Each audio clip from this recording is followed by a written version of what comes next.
خدا میں یسوع مسیح کے بابرکت جلالی اور فتح مند نام میں تمام کلام مقدس کے سننے والوں اور ان کے گھرانوں کی سلامتی ہو۔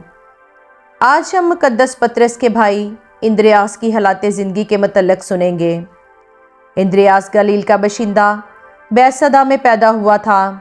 جن دنوں اس کی ملاقات یسوع مسیح سے ہوئی وہ کفرنہوم میں رہائش پذیر تھا۔ وہ اور اس کا بھائی نہ صرف گلیل کی جھیل پر ماہی گیری میں حصہ دار تھے بلکہ ایک مکان کے مشترکہ مالک بھی تھے، مگر یہ دونوں بھائی طبیعتاً ایک دوسرے سے بالکل مختلف تھے۔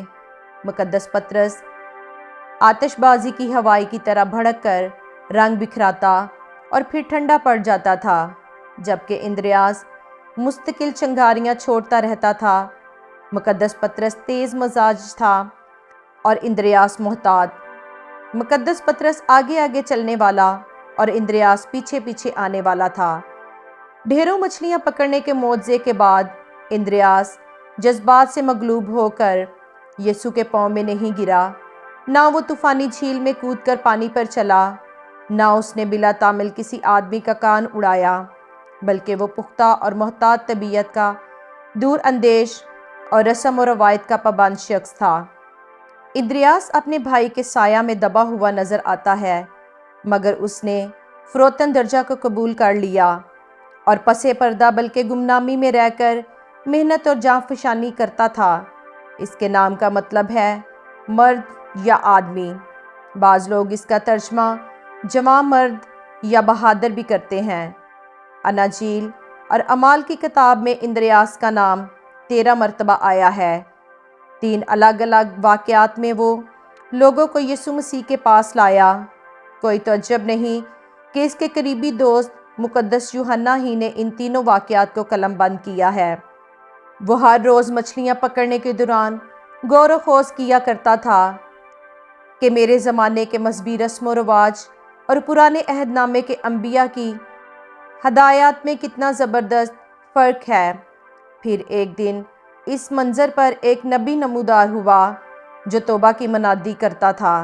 محصول لینے والے سپاہی، کاہن، انقلابی اور عام لوگ سب اس عجیب شخص کو دیکھنے جاتے تھے جو اونٹ کے بالوں کا چوگا پہنے رہتا اور ٹڈیاں اور جنگلی شہد کھاتا تھا۔ اندریاس بیابان سے نمودار ہونے والی اس دبلی پتلی اور سرگرم شخصیت سے بہت متاثر ہوا۔ اس کے بدن میں سے ایک سنسنی دوڑ گئی۔ کبھی امکان ہے کہ اس نے مقدس یوحنا سے بپتسمہ بھی لیا۔ اس نے بپتسمہ دینے والے کو اعلان کرتے سنا کہ میں اپنے سے عظیم تر شخص کے لیے تیاری کی آواز ہوں۔ چنانچہ اندریاس بڑے اشتیاق سے اس موعودہ نبی کا انتظار کرنے لگا۔ ایک دن اس نے دیکھا کہ بپتسمہ دینے والا بھیڑ کے کنارے کھڑے ایک شخص کی طرف انگلی اٹھا کر پکار کر کہہ رہا ہے، دیکھو یہ خدا کا برہ ہے جو دنیا کا گناہ اٹھا لے جاتا ہے۔ اندریاس اور ایک اور شاگرد مقدس یوحنا تھا، دونوں یسوع کے پیچھے چل پڑے۔ یسوع نے مڑ کر ان سے پوچھا، تم کیا ڈھونڈتے ہو؟ انہوں نے جواب دیا کہ اے ربی، یعنی اے استاد، تو کہاں رہتا ہے؟ یسوع نے ان کو ساتھ چل کر دیکھنے کی دعوت دی۔ یسوع مسیح کے ساتھ ان کی جو بھی گفتگو ہوئی اس سے اندریاس قائل ہو گیا کہ یسوع ہی مسیح ہے۔ اس نے یسوع کی پیروی کرنے کا فیصلہ کر لیا۔ مقدس یوحنا کے ساتھ اندریاس پہلا شخص تھا جو ایمان لایا۔ اول ہونے کے لیے ہمت اور جرأت درکار ہوتی ہے۔ اس سے ثابت ہوتا ہے کہ اندریاس اپنی قابلیت کے مطابق چلنے سے ڈرتا گھبراتا نہیں تھا۔ انجیل بیان کرتی ہے کہ بہت جلد یکے بعد دیگرے مقدس پطرس، فلپس اور نتنیل ایمان لے آئے۔ اگرچہ اندریاس اپنے ماہی گیری کے کاروبار کے لیے واپس چلا گیا، لیکن وہ یسوع کے دوروں میں بڑے شوق سے ساتھ جایا کرتا تھا۔ چند ماہ بعد جب یسوع نے اسے مستقل شاگردیت کی بلاہٹ دی کہ میرے پیچھے چلے آؤ تو میں تم کو آدم گیر بناؤں گا، تو وہ یسوع مسیح کے ساتھ چل پڑا۔ جیسے اس نے نجات کی دعوت کا جواب فوری دیا تھا، اسی طرح اس نے مخصوصیت کی دعوت کا جواب دیا۔ اندریاس نے خود کو شخصی کام کے لیے وقف کر رکھا تھا۔ مسیح موعود کو پا کر اس میں جوش کی لہر دوڑ گئی تھی۔ وہ اس زبردست دریافت کو اپنے تک ہی محدود نہیں رکھ سکتا تھا۔ اگرچہ وہ مقدس پطرس جیسا مناد اور واعظ نہیں تھا کہ بڑے بڑے ہجوموں کے لیے آدمگیر بن جاتا، مگر ایک ایک کی بنیاد پر وہ مسیح کا ایک نہایت مؤثر گواہ ثابت ہوا۔ بائبل مقدس میں جب بھی اس کا ذکر آتا ہے، وہ کسی نہ کسی کو یسوع سے متعارف کرا رہا ہے۔ تعارف کنندہ اندریاس نے ثابت کر دیا ہے کہ روحیں جیتنے کا کام صرف مبشروں اور مبلغوں تک ہی محدود نہیں۔ اندریاس اپنے بھائی کو، ایک لڑکے کو اور یونانیوں کو مسیح کے پاس لایا۔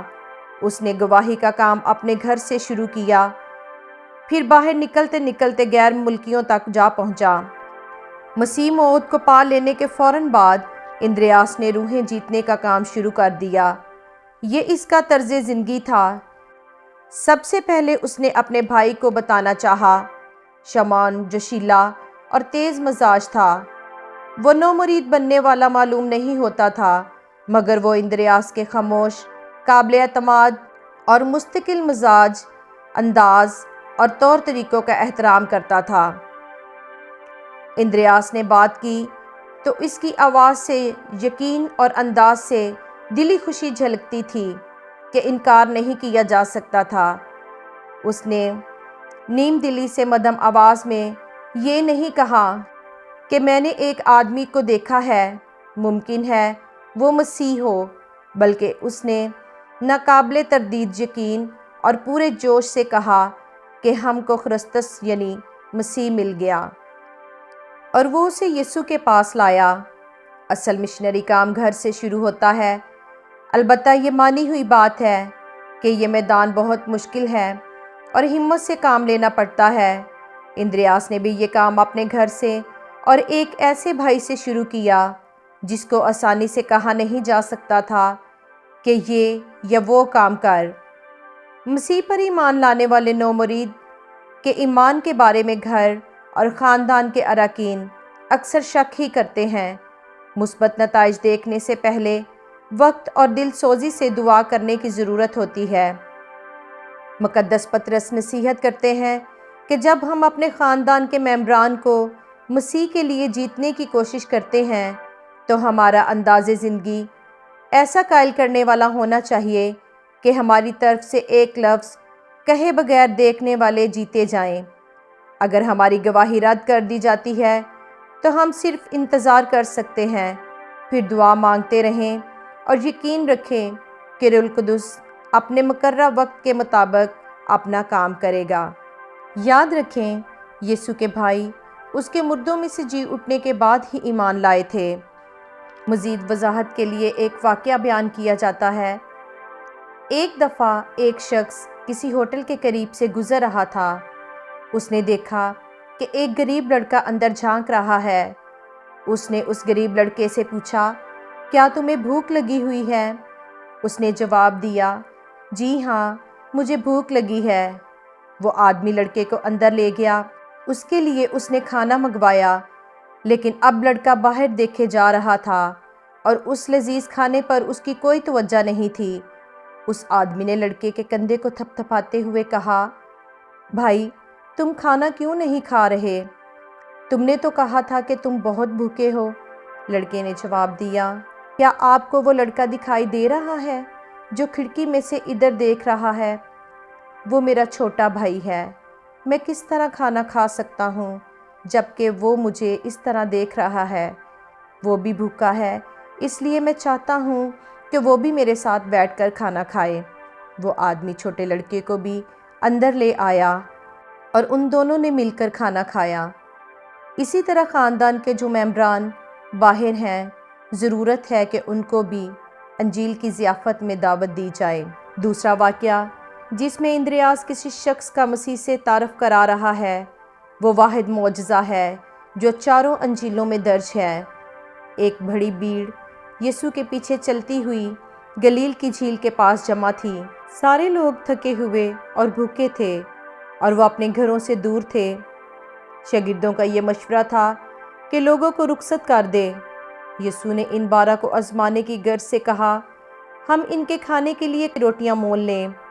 فلپس نے حساب لگایا کہ ہمیں کم سے کم 200 دینار درکار ہوں گے۔ یہ ایک مزدور کی 300 دن کی مزدوری کے برابر رقم تھی۔ اس وقت اندریاس بول اٹھا کہ یہاں ایک لڑکا ہے جس کے پاس 5 روٹیاں اور 2 مچھلیاں ہیں۔ اندریاس نے لڑکے کو دوست بنا لیا تھا۔ غالباً اسے گلیل کی جھیل پر اپنے مچھلیاں پکڑنے کے تجربے کی کہانیاں سنا کر اس کا دل جیت لیا تھا۔ اس نے سوچا، اگر لڑکا اپنا کھانا استاد کو دے دے تو باقی کام یسوع خود کر لے گا۔ خوراک کی مقدار نہایت قلیل تھی، لیکن استاد نے اسے موزانہ طور پر بڑھا دیا، اتنا کہ وہ عورتوں اور بچوں کے علاوہ 5000 مردوں کے لیے کافی تھا۔ یسوع مسیح کی خدمت کے آخری ایام میں، اس کی مصلوبیت سے چند روز پہلے، عید فصح کے لیے یروشلم میں آنے والوں میں بعض یونانی بھی تھے۔ یہودی اپنی امت سے باہر کے ہر شخص کو اجنبی یعنی غیر قوم سمجھتے تھے۔ یہ اجنبی اپنی درخواست لے کر پہلے فلپس کے پاس آئے کہ جناب، ہم یسوع مسیح کو دیکھنا چاہتے ہیں۔ غالباً فلپس کے یونانی نام اور یونانی تعلقات کی وجہ سے پہلے اس کے پاس آئے۔ فلپس ان اجنبیوں کو اندریاس کے پاس لے آیا، لیکن اندریاس میں کسی قسم کا تعصب نہیں تھا۔ اس نے سیکھ لیا تھا کہ میرا استاد کسی کا طرفدار نہیں۔ کیا اسے یسوع کا فرمان یاد تھا کہ خدا نے دنیا سے ایسی محبت رکھی کہ اس نے اپنا اکلوتا بیٹا بخش دیا تاکہ جو کوئی اس پر ایمان لائے ہلاک نہ ہو بلکہ ہمیشہ کی زندگی پائے۔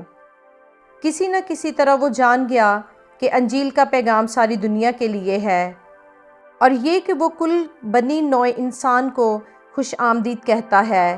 اسے پرواہ نہ تھی کہ یہ اشخاص غیر یہودی ہیں۔ چنانچہ فلپس کے ساتھ مل کر اس نے یونانیوں کا یسوع سے تعارف کرایا کہ اندریاس کی معرفت انہوں نے یسوع کو اپنی صلیبی موت کا ذکر کرتے سنا، اور یہ بھی کہ میں سب کو اپنے پاس کھینچوں گا۔ مزید برآں انہوں نے شاگردیت کے لیے بلاہٹ بھی سنی۔ روایت کے مطابق مقدس لوکا طبیب ان یونانیوں میں سے ایک تھا۔ ایک لحاظ سے غیر یہودیوں کے لیے اندریاس ہی پہلا مشنری تھا۔ بے شک اس نے اپنی گواہی کا آغاز اپنے گھر یعنی اپنے وطن سے کیا، مگر روحوں کو جیتنے کی ہماری کوشش وطن یا گھر تک کی محدود نہیں ہونی چاہیے۔ ارشاد عظیم کا تقاضا ہے کہ ہم کلیسیا کے عالمی بشارت کے کام میں حصہ لیں۔ بے شمار اندریاسوں کی ضرورت ہے تاکہ ساری دنیا انجیل کے پیغام کو جان لے۔ اندریاس مقدس پطرس کے بھائی کے طور پر جانا پہچانا جاتا تھا۔ 12 منتخب شاگردوں کی 2 فہرستوں میں سے اس کا نام چوتھے نمبر پر آتا ہے۔ دوسری 2 فہرستوں میں اس کا ذکر دوسرے نمبر پر مقدس پطرس کے فوراً بعد آتا ہے، اور ساتھ کہا گیا ہے پطرس کا بھائی۔ جب وہ لڑکے کو کھانے کے ساتھ یسوع کے پاس لایا، اس موقع پر بھی اسے مقدس پطرس کا بھائی کہا گیا۔ شاید لوگ نہیں جانتے تھے کہ اندریاس کون ہے، اس لیے کہ اس کی شناخت مقدس پطرس کا بھائی کے طور پر کرائی جاتی تھی، کیونکہ مقدس پطرس کو سب جانتے تھے۔ مقدس پطرس کی اس برتری پر اندریاس کا رد عمل کیا تھا، خصوصاً اس لیے بھی کہ اسی نے مقدس پطرس کو یسوع سے متعارف کرایا تھا۔ اندریاس کبھی اس اندرونی حلقے میں راہ نہ پا سکا جن کو خاص اعزاز حاصل ہوا کہ وہ یائر کی بیٹی کو زندہ کرنے کے معجزے، مسیح کی صورت کی تجلی اور گتسمنی باغ میں جاں کنی کے گواہ بنے۔ اندریاس اس حلقے سے باہر تھا۔ اندریاس ایک حلیم شخص تھا۔ ہو سکتا ہے شروع میں وہ دوسروں کی طرح اسے بھی بادشاہی میں بلند درجہ حاصل کرنے کی آرزو ہو، لیکن کسی موقع پر اسے احساس ہوا کہ میں بڑا کردار ادا نہیں کروں گا، چنانچہ اس نے خاموشی سے اسٹیج پر مددگار کا مقام قبول کر لیا۔ اس کے لیے اتنا ہی کافی تھا کہ استاد نے مجھے ان 12 میں شمار ہونے کے لائق تو جانا۔ اگر وہ 3 کے اندرونی حلقے میں شامل ہوتا تو شاید ناکام رہتا۔ اسے کوئی پریشانی نہیں تھی کہ مجھے ثانوی درجے پر دھکیل دیا گیا ہے۔ غالباً اس نے حلیمی اور فروتنی کا سبق مقدس یوحنا بپتسمہ دینے والے سے سیکھا تھا، جس نے کمال خوشی سے یسوع کے مقابلے میں ثانوی حیثیت قبول کر کے کلام نہیں بلکہ آواز، مسیح موعود نہیں بلکہ اس کا پیشرو بنا۔ کسی اعلیٰ درجے کے شخص، کسی بہتر کھلاڑی، کسی زیادہ ذہین طالب علم یا کسی زیادہ عزت دار شخص کے لیے بغض اور کینہ رکھنا کیسی غلط بات ہے۔ اندریاس کو شہرت کی بجائے خدمت کا زیادہ خیال رہتا تھا۔ اسے یہی خیال ہوتا تھا کہ کام ہو جائے، نیک نامی کسی کو بھی مل جائے، کوئی بات نہیں۔ اندریاس خاموشی سے اپنے کام میں لگا رہتا اور ایک ایک کر کے لوگوں کو جیتتا رہتا تھا۔ روایت کہتی ہے کہ اندریاس کا انتقال پترا یعنی یونان میں ہوا۔ مقامی گورنر اس بات پر غضبناک ہو گیا کہ اس کی بیوی اور بھائی مسیحی ہو گئے تھے۔ اس نے حکم دیا کہ اسے صلیب دی جائے۔ چنانچہ اس نے ایکس شکل کی صلیب پر شہادت کو گلے لگا لیا۔ بعد میں اس کا نام مقدس اندریاس کی صلیب ہوا۔ کہا جاتا ہے کہ وہ 3 دن دکھ میں لٹکا رہا اور جب تک ہوش و حواس میں رہا، لوگوں کو یسوع کے پاس لانے کی کوشش کرتا رہا۔